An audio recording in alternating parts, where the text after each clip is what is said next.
Hi everyone, mapayapang Miyerkules po sa inyong lahat. Kumusta po kayo? I hope lahat kayo ay nasa mabuting kalagayan saan mang parte kayo ng mundo ngayon.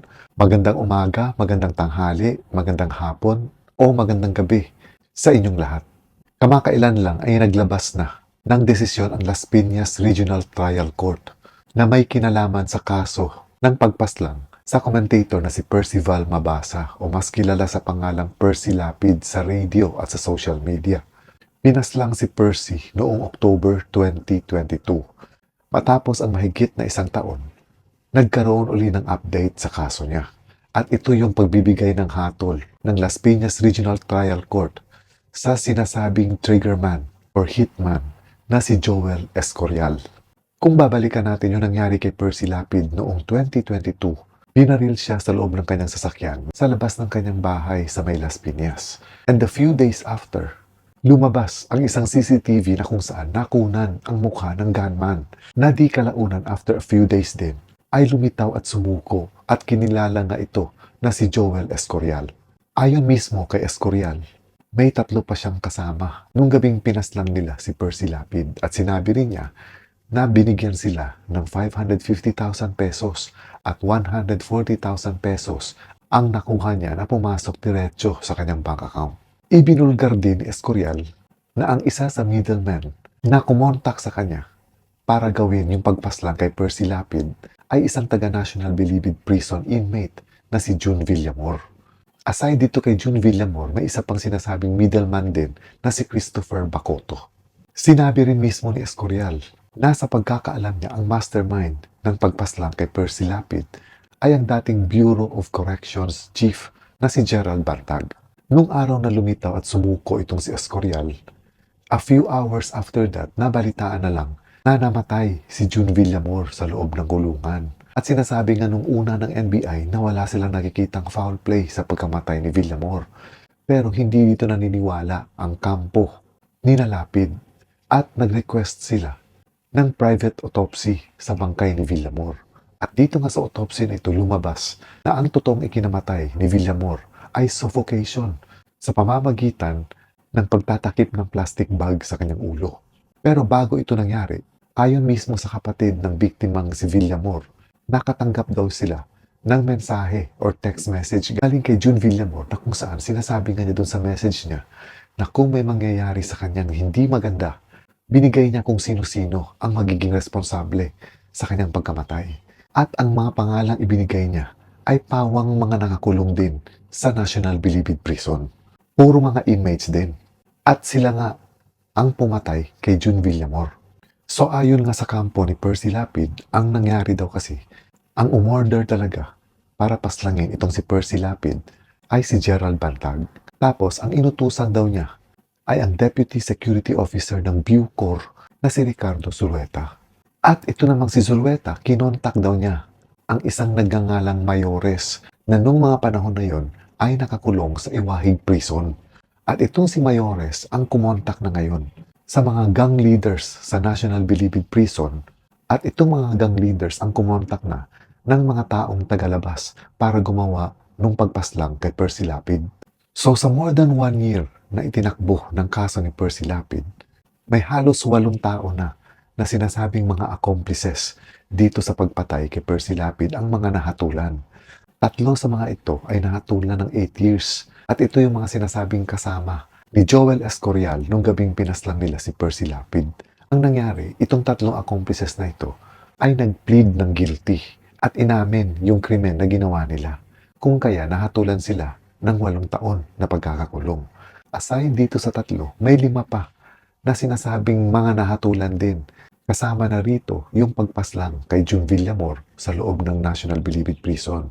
At ang 5 ito ay nahatulan ng 14 years of imprisonment.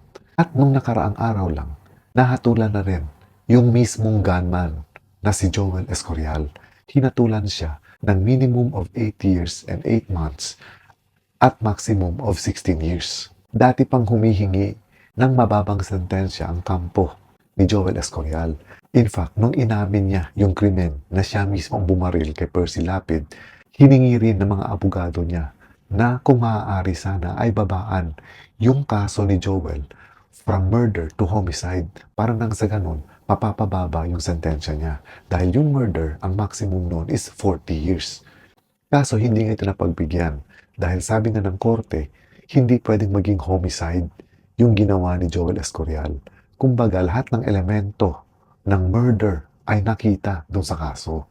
Katulad halimbawa ng pagplano, kung paano at kung kailan paslangin si Percy Lapid. Ganon din yung intensyon na meron talagang intensyon na patayin, na paslangin si Percy Lapid. So kumbaga, ito yung ilan sa mga elemento ng murder. Kaya hindi napagbigyan yung request ng kampo ni Escorial na gawing homicide yung kaso niya. Pero kahit papano, bumaba pa rin yung sentensya niya to 16 years dahil na rin pumayag si Joel Escorial na magiging witness pa siya sa mga susunod na mga kaso, katulad nitong kaso na diringgin laban kay Christopher Bacoto. Isa sa magiging witness din dito ay si Joel Escorial mismo, na kung saan papatunayan niya na isang middleman din itong si Christopher Bacoto, na sinasabing ang dati niya ng kaibigan or kababata nung nasa probinsya pa sila. Pero sa halos lahat ng mga kasong ito, magmula kay Percy Lapid at sa pagkamatay ni June Villamor sa loob ng bilangguan, ang mga itinuturo pa ring mga masterminds dito o nagbigay ng utos ay sina Gerald Bantag at Ricardo Zulueta. Sa kasamaang palad, noong March 2024, namatay itong si Zulueta at sinasabi nga nila na ang dahilan ng ikinamatay ni Ricardo Zulueta ay sakit sa puso. Pero ngayon, hinihiling ng kampo ni na Percy Lapid na gawan ng autopsy at DNA test ang mismong bangkay ni Zulueta dahil kumbaga may duda sila na baka hindi papatay itong si Zulueta. Kumbaga yung sinasabing namatay dati, maaaring sa palagay nila ay hindi yun si Zulueta. So inaantay pa nila kung pagbibigyan ng korte itong kanilang request. And at the same time, at large pa rin si Gerald Bantag. Kumbaga, wala pa rin nakakaalam kung nasaan siya ngayon at hindi pa siya nahuhuli.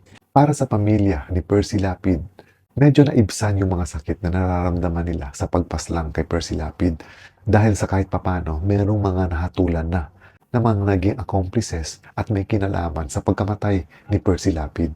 Yun nga lang, syempre, mas ang pinakaantay pa rin nila ay yung mahatulan kung sino man yung mastermind or mga mastermind sa pagpatay kay Percy Lapid. At naging awareness din ito, lalong-lalo na sa ating gobyerno, na talagang may butas sa loob ng mga kulungan, lalong-lalo na sa National Bilibid Prison. Dahil kumbaga, nakakapagtaka na yung mga inmates o yung mga nakakulong doon ay nakakapagplano pa at nakakapag-contact pa ng mga taong tagalabas para maging kakutsaba nila sa paggawa ng krimen. So dapat siguro paigtingin pa at i-improve yung batas tungkol dito. Especially in pertaining sa mga kulungan, lalong-lalo na sa National Bilibid Prison.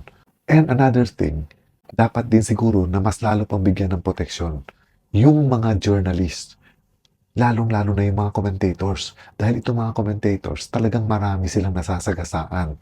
Lalong-lalo na yung mga taong may matataas na posisyon at makapangyarihan. Dahil hindi si Percy Lapid ang unang journalist or commentator na pinaslang. Marami-rami na rin sila. At karamihan dito ay halos hindi pa rin nasosolve yung mga krimeng ginawa sa kanila. And this is all for now mga kaibigan. At umaasa pa rin tayo na sa bandang huli, justice will prevail. At managot ang dapat managot dito sa nangyaring krimen. Once again, maraming salamat ulit sa inyong panunood. Enjoy your day everyone. Ingat po kayo lagi. Amping mo kanunay and God bless.